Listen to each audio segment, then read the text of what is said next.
Halo Sobat Baku Hantam NATO, sepertinya akan meningkatkan belanja militer besar-besaran di bawah kekuasaan Trump. Dalam berita terbarunya pada Senin sore, anggota Parlemen Eropa membahas situasi keamanan di Eropa dan sekitarnya serta kerjasama pertahanan dan Uni Eropa NATO dengan Sekretaris Jenderal NATO Mark Rutte atau yang biasa dipanggil Herman Bangkong ini. Sejak menjabat sebagai Sekretaris Jenderal NATO, Tuan Rutte mengatakan bahwa ia sangat prihatin dengan situasi keamanan di Eropa.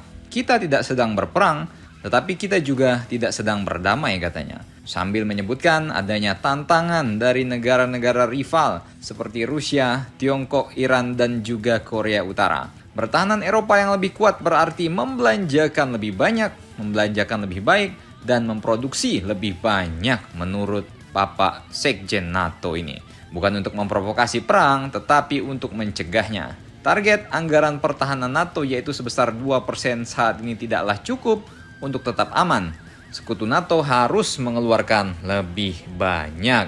Ya memang kata Trump, tidak ada makan siang gratis bos. Kalau mau aman ya ente harus bayar dong, harus belanja uang keamanan dong.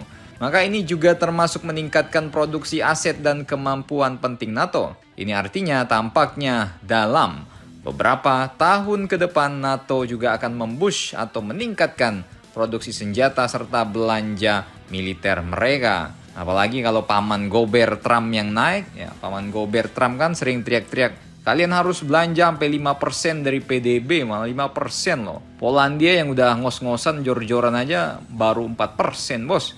Ini harus dipaksa 5%, gimana nggak ketar-ketir juga anggota NATO ya kan. Ya karena Trump juga akan mengancam, ya dia akan mengenakan tarif mahal perdagangan dengan Amerika kalau tidak mencapai minimum belanja militer. Jadi kalau ada kaum mendang-mending yang bilang, ngapain sih belanja militer mahal-mahal, mending buat beli cangkul sama NPK Mutiara, ya tempeleng sama Kim Jong-un ya kan. Ya kalau kita nggak perang, kenapa kebanyakan utang beli alat perang? Lebih baik utang untuk beli alat pertanian. Nah, dalam rapat NATO tersebut juga dibahas mengenai Ukraina. Sekretaris Jenderal NATO mengatakan bahwa masa depan Eropa bergantung pada hasil perang dan kami menginginkan perdamaian abadi. Jika Rusia menang, perdamaian tidak akan bertahan lama katanya. Seraya menambahkan bahwa dukungan Uni Eropa untuk Ukraina sangat penting. Kita aman sekarang, ya mungkin kita tidak akan aman dalam 5 tahun ke depan. Anggota Parlemen Eropa juga bertanya tentang kerjasama masa depan dengan pemerintahan Trump yang akan datang dan menyatakan kekhawatiran tentang peran Turki di NATO.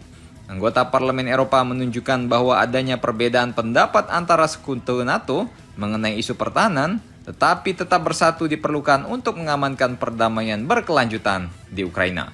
Mereka juga menyoroti situasi keamanan yang sulit di Mediterania dan Balkan Barat. Mengenai peningkatan industri militer, anggota parlemen mengatakan bahwa produksi militer dan percepatan pengembangan senjata harus segera dilakukan.